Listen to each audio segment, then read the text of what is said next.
everyone. Today, we're going to talk about, our good old girl, Rosanna Pansino, once again.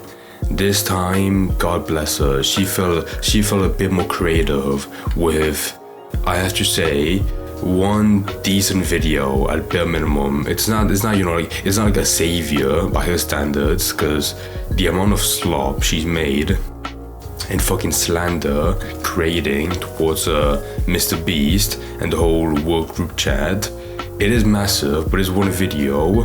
There were some parts that didn't make sense, but one part that sort of had some good quality in it. Right, so let me make a timeline. She put up a video called Logan Paul Went Too Far, where she talked about how Logan Paul made a TikTok where some person on Twitter put a picture being like, oh my god, I went to a store, and they put up a sign saying that Lunchly was pulled back, was recalled by the FDA. That's crazy. And Logan Paul, like the brand juggernaut he is, he went fucking scathing for the original picture to find where it was.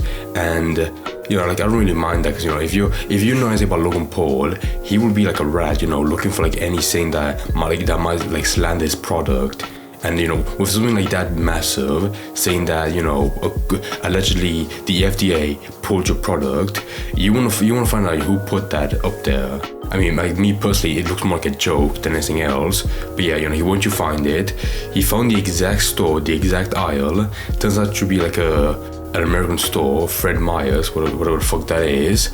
And normally it should stop there. But Rosanna made a good point, like how after that there's still some more runtime on the TikTok, and Logan Paul went a tiny bit too far by going forward and finding the exact guy, the exact employee that put up the note, and sort of like having his own agent, his friend, interrogate that guy. So who put that fake sign up? Turns out it was an employee named who said this when we confronted him, and I quote, "That was like kind of rumorized, I guess, through around here, but we had seen a posting about that, but I was the one who had written that, but since we got Lunchly back, it's been taken down." When it comes down to the actual, I guess, accountability of it, it was a rumor that was up in the air. Since we had heard that the FDA whole thing was kaput, we took it down. Yeah, it was more of like it wasn't like a anyway. Hater or dumbass? I don't know, maybe both. It's pretty upsetting that Logan Paul is showing the outside of the store as well as posting pictures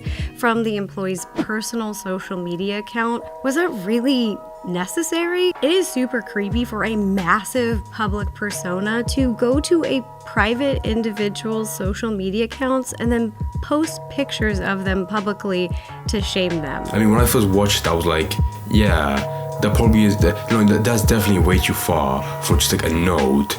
And originally, I believe that the guy put it up there as as I said, like a joke. Like he saw the whole TikTok trend of people being like, there's more than Lunchly.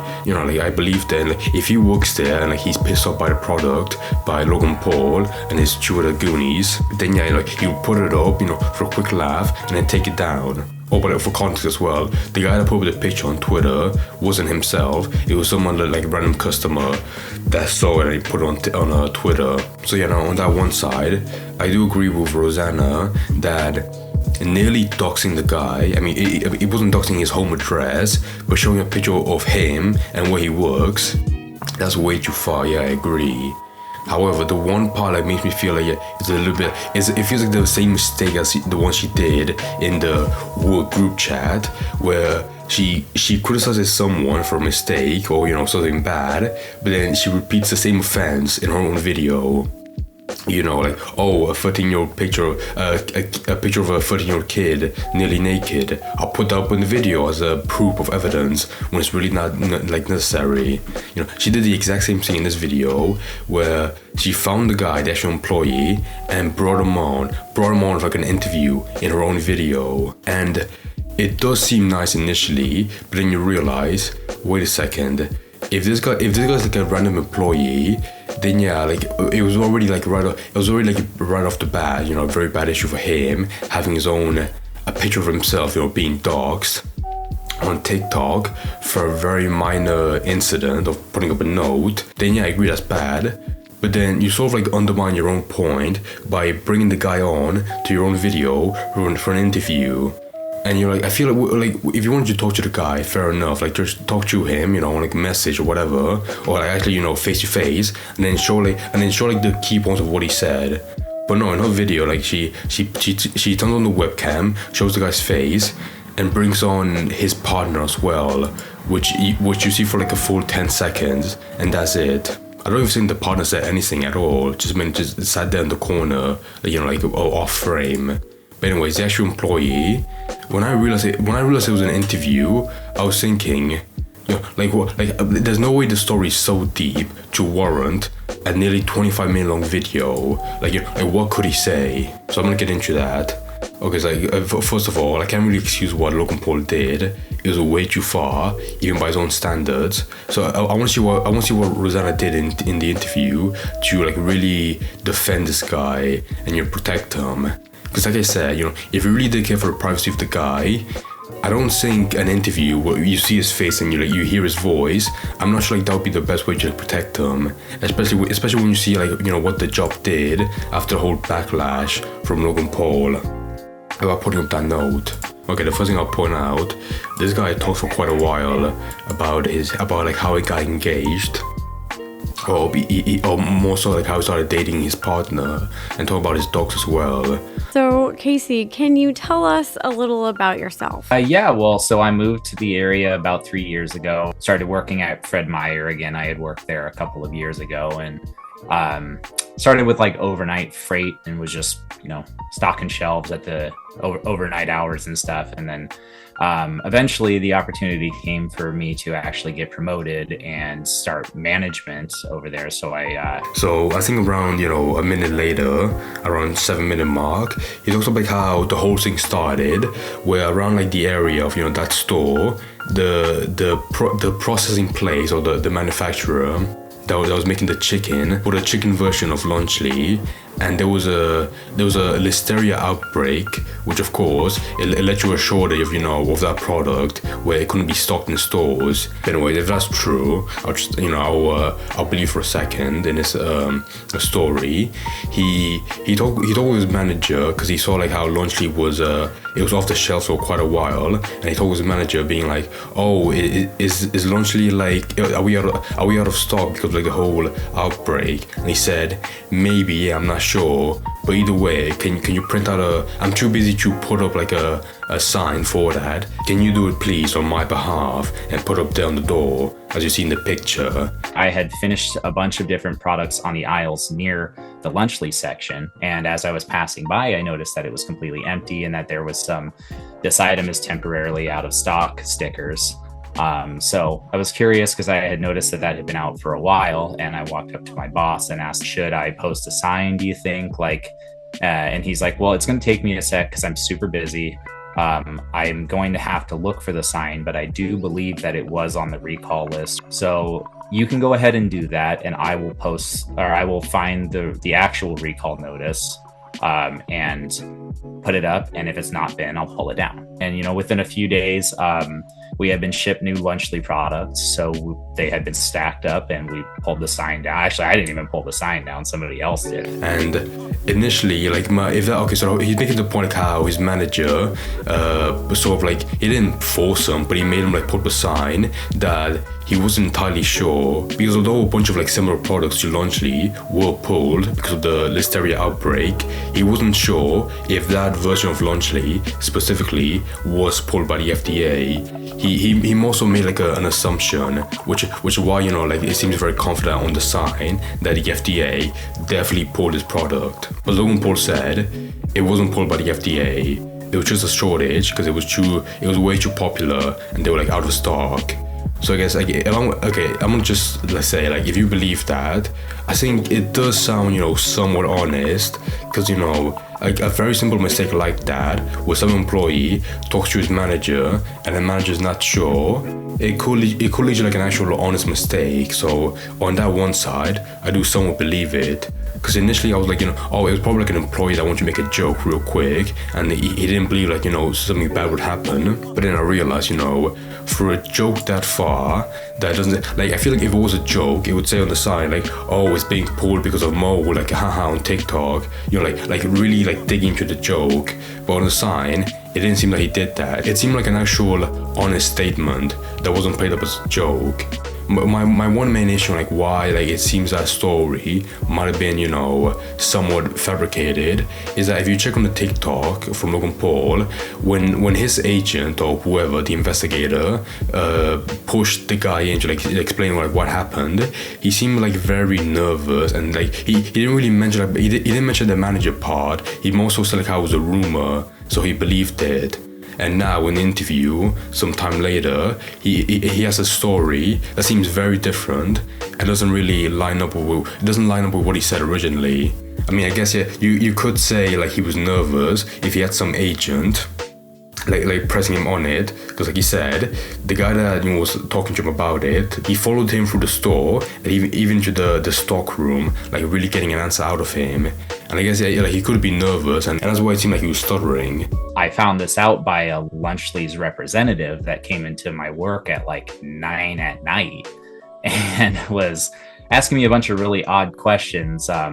And it was starting to get a little borderline harassing because I was in the back room and he followed me into the back room to ask me if I had known about numerous different people. He kept asking me about my Twitter presence, which is non-existent. I don't have a Twitter account. You know, this guy asked me a bunch of questions regarding Lunchly, and then I brought him over to the Lunchly section for his request, and I was like, see, it actually still has some on the shelf here. There was no sign there. The sign had been pulled down, as I had told him. It had been pulled down within a few days. And that overall, it was a mistake that I made in the process of recalls. However, it was an approved mistake through my manager. But at the same time, like if that story was true about the manager, then I feel like he could easily say that the first time and, you know, and like clear it up more so than just saying it was a rumor.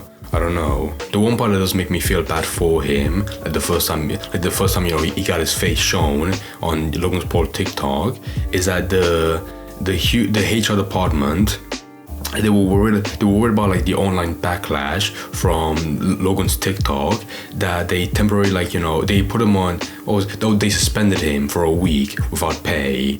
And for this guy, he mentioned how financially he's not really in the best spot, so like having no work, like not being paid for a week, it really fucked him pretty badly. And then I got called into HR, and then when it came to the conversation, they were very warm about it. They're like, look, we kind of have to suspend you just because we don't know what else to do. This has never happened in the entirety of the company's history.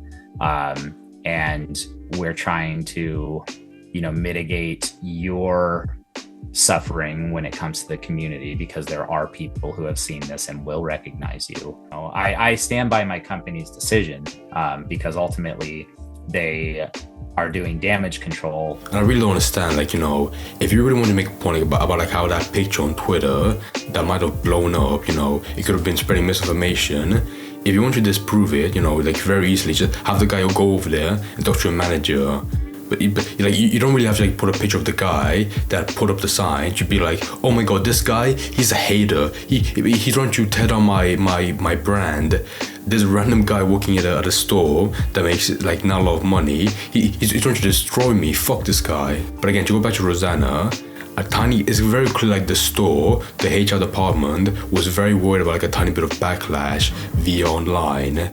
So I feel like, you know, that does make sense. I mean, like any store is terrified of being, you know, boycotted. But at the same time, I feel like even Rosanna's spot, I could clearly tell it's probably not the best thing to bring the guy on an interview where you can see his face, you can hear his voice, and he talks out about the store for being suspended. I really feel like, you know, the best way to like get the story out there without, you know, like really showing his face, or, you know, like putting more attention on the store or his actual job, you know, like just like simply talking to him via messages, or get like a transcription of what he said to really get like the full picture out there, and how, again, like I said, he was unfairly suspended for in both scenarios. Like I said, if he really did this, you know, of his own volition as a joke, I guess, yeah, you know, being suspended, tiny bit too far. He was fucking with like actual products, you know, meant for customers.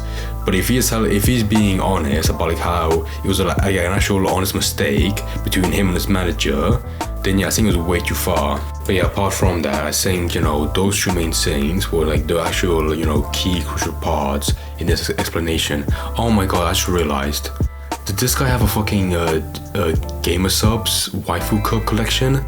Okay, fuck this guy, get him fired. No, I'm joking. Because in those two stories, the original cause for putting up the sign, which now thinking about it, I do believe him somewhat, but I do have like my suspicions, like, you know, like how come his story now doesn't really line up, you know, with the very easy explanation like he could have given, you know, like back when the guy of Logan Paul like asked him about it. And then the second story, you know, like that makes me feel bad for him, was about like how he got, you know, suspended for a week, you know, especially when he, okay, you know, I think that part about, you know, him being suspended, it finishes on like around the 20-minute mark, and then he talks about like how he's really struggling with the economy right now, like, you know, oh, it's Halloween, it's almost Christmas, I can't really pay for, you know, for my girlfriend's kids, you know, I'm gonna buy them a bunch of shit. It's been really hard. I mean, like, I do feel bad for you, but, like, you know, let's wrap it up real quick, like, you know, like, too much airtime. The biggest thing I do have to mention that Rosanna did, because it is important, is that she opened a GoFundMe for the guy, so with how, like, he was being, without having a job for a week, it did fuck him financially. So if any people feel bad for him, like, you know, go over there, donate $10, give him any money. I mean, so far, she raised almost $13,000 for the guy. So I think, you know, that is nice, you know. Like, if the whole video was, like, being like, oh my god, Logan Paul, like, he fucked over this guy by putting his face, you know, putting himself online, you know, and getting him suspended. But then, like, if you made the same mistake by putting him on an interview where his story would get, like, way more attention, and potentially get him fired because of how, you know, shit scared HR is, then yeah, like that would be the exact same offense. But then, you know, like if she did like some actual good by, you know, getting some money for the guy to help him out, then yeah, that is nice. Again, like, you could have gotten his story out there online much easier, or to the same effect, by, you know, by some other way where his face and voice isn't shown to everyone in a video that has 3/4 of a million views. Especially when you consider that if Logan Paul's TikTok, you know, it led to him being without a job for a week, then imagine that when he comes back, or when his video like reaches the store, you know, like really gets out there, then, you know, the store would be like, oh, we're sorry, we do again have to put you on suspension, because this amount of attention is not good for the store. So we'll probably give you 1 week without a job, or we'll just fire you. Because like I said, you know, with HR, they're not reasonable, and anything they feel like, you know, is threatening the company, they'll just get rid of. I mean, I can't say, you know, we're being certain that this video will have a negative effect on him or his job, but if you consider, if one TikTok by Logan Paul got him suspended for a week, I feel like an interview where people might want to go to the store and meet him, it might make the store feel like, you know, they didn't really want that, so they might just fire him. Again, that probably might not happen, but by having this interview in a format where, like, it's very easy to like see the guy and what he sounds like, you know, it is bringing like an unnecessary risk by having people, you know, that might want you to go to the store and meet him, which might fuck him like a week or a month from this. But overall, I think the worst person in this story is you know, Logan Paul, for going way too far on his TikTok. Rosanna, you know, in this video, most of the videos, you know, very dog shit, very dog pack, you know, not good at all. But in this video, she put a GoFundMe, which, you know, made a lot of money so far, and she did platform the guy's story to be heard, you know, like, and it gave him defense for how he was, you know, unfairly fucked by this small incident. So there was some overall good that she created from this. My one main issue is that it's gonna have like a similar effect to like the previous video she did of the work group chat, where to make a point, she posted something on video where it was very unnecessary and could have been prevented, but like it was simply caused by you know, a dumb mistake, you know, like the last video. But the only way to know, like, if there was an effect from this is to just simply wait. So like if there's some backlash to the store about what they did, it might fuck over the guy even more, where like that whole issue could have been prevented if, like I said, it was done differently, where his face and his voice wasn't shown to make him more recognizable. Especially when Logan even like showed a picture of the store, like the exact Fred Meyer's store. So I got a good explanation for this video. Logan Paul, probably started a fire to fuck this guy. Rosanna was stoking the flames by giving the guy a bit too much attention. She did make a GoFundMe, she did, get the story out there. But again, if backlash and attention got him, suspended, this one might just have, like a similar effect. Who knows?